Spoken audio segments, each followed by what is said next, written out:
Hello and welcome back to my channel, and I am again making a series of videos because whenever I can make videos, that is when I make videos because of the lack of time again. And I thought there are so many number of people who are asking me questions regarding taking bachelors of physiotherapy in the UK, not just masters, so who are just into the pathway of making their careers and thinking what to opt for and all that. Before even I start talking about all that, let me remind you, um, we are all going through hard times and making decisions are getting even tougher, especially for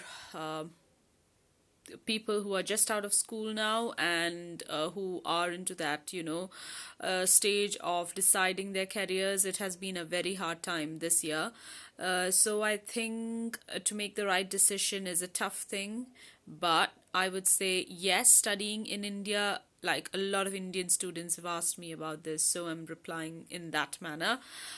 Studying in India has always been a very, very fruitful thing, I would say, because I consider Indian education as one of the best, and it can it can always be the top uh, countries on the list when it comes to education. So I would say no university in India is less than any university around the world, and it has got really great infrastructure when it comes to faculty and all that.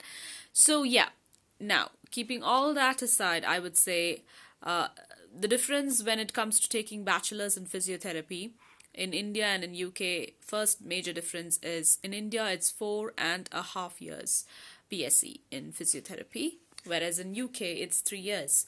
There are differences in modules as well when it comes to proper anatomy, physiology, all that is there.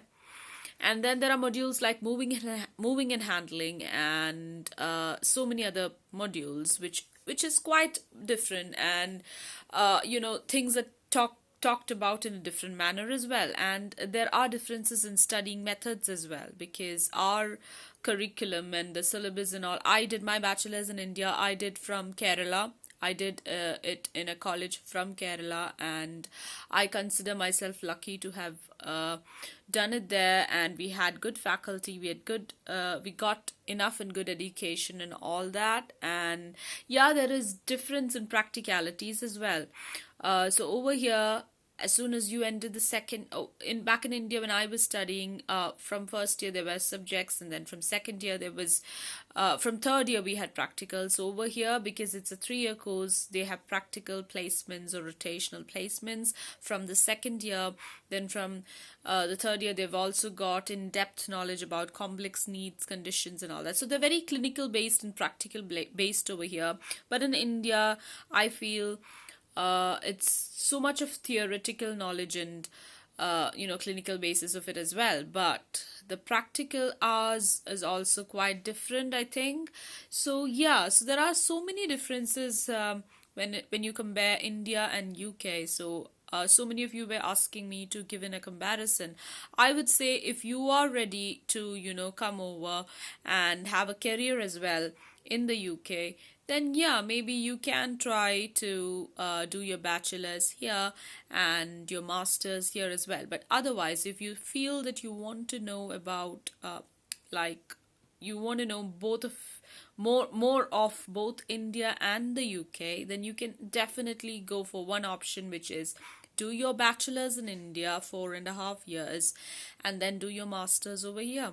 That's a pretty good option. You can have the taste of both the countries and both the education as well, which is a good option. Or you can otherwise stick on and do both your degrees over here. It's all up to you. There are people not just from India, people from different countries out there who have been wanting to do their bachelor's in their home country and do their masters in UK. So it's up to you to decide. I would say both options are fine. You can either do both your degrees over here, or do one in your home country and do one in UK. It's up to you.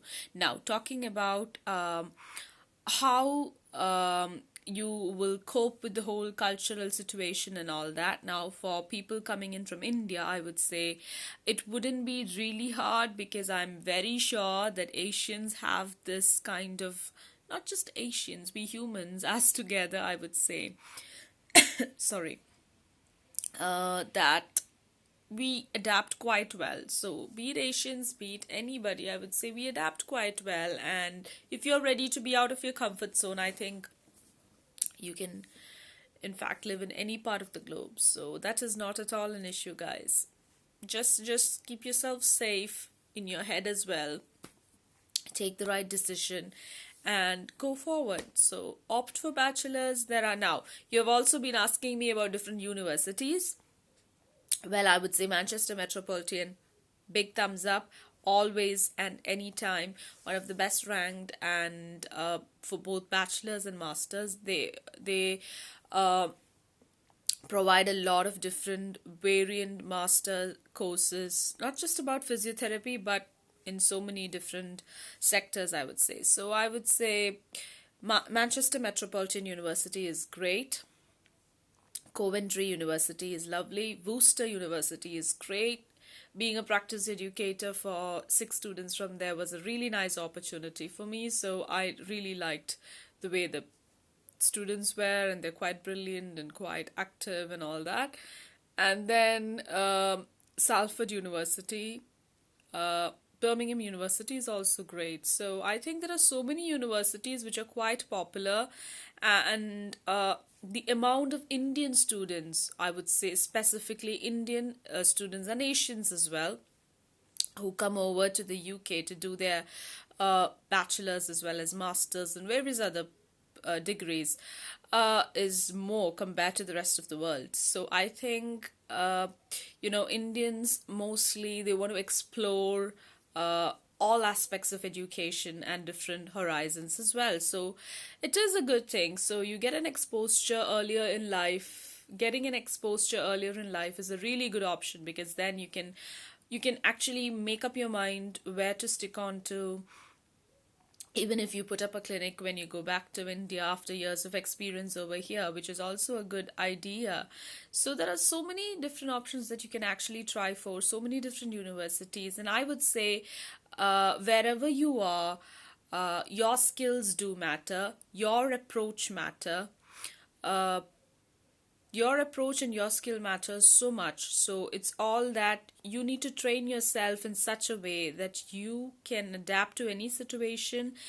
You can be the best in your ability. And also, when it comes to physiotherapy as a degree, it's vast and it's very general. So when you take a specialization, and especially over here in the UK, you don't work as in general, you work specifically. So if you work for the elderly, you work for the elderly, and then you go up and beyond, and you think of career progression in that sector. If you're working in cardiopulmonary, you think of progression in that sector. So as soon as you graduate, especially over here, as soon as you graduate, you're already making up your mind in which sector you want to line up into and specialize into. It's not like back in India, we have general as well as specialized physios as well. I'm not saying there are no specialized physios. That would be wrong. But I'm just saying there are very few generalized physios. But when it comes to elderly physios who are dealing with the elderly community, and geriatric physios as such, they would have a knowledge like in general as well. They would be quite well-fledged and well-versed about the whole aspect of physiotherapy, because it's a multidisciplinary thing, or a multi-teamwork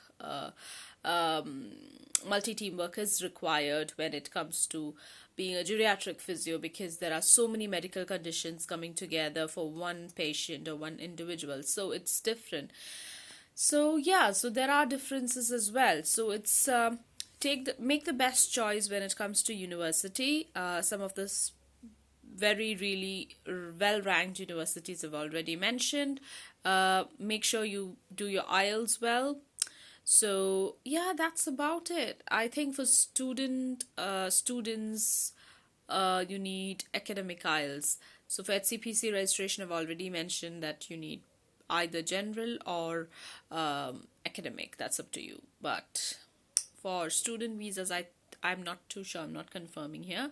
I think it is academic IELTS.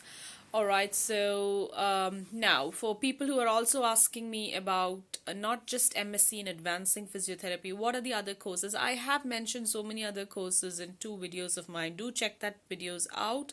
And there are other courses like exercise medicine, rehab diploma, so many other 1 year courses. There are shorter courses than that, but if you go for 1 year courses and 2 year courses, yes, you get 2 year stay back as well. There are so many people asking me that as well. So there are various courses in sports, various courses in short courses, as well as long duration courses. So when you take up a long duration course, make sure that that is for your career development, that is for your future, that is how you are going to apply for a post when you're going to apply for jobs further. And whatever short courses you do, make sure that you make up a CPD profile. I'll be talking about that in detail some other day maybe, but we'll have all the other videos lined up first. So thank you all so much for watching. God bless, and keep sending me your queries into my email ID. Bye bye.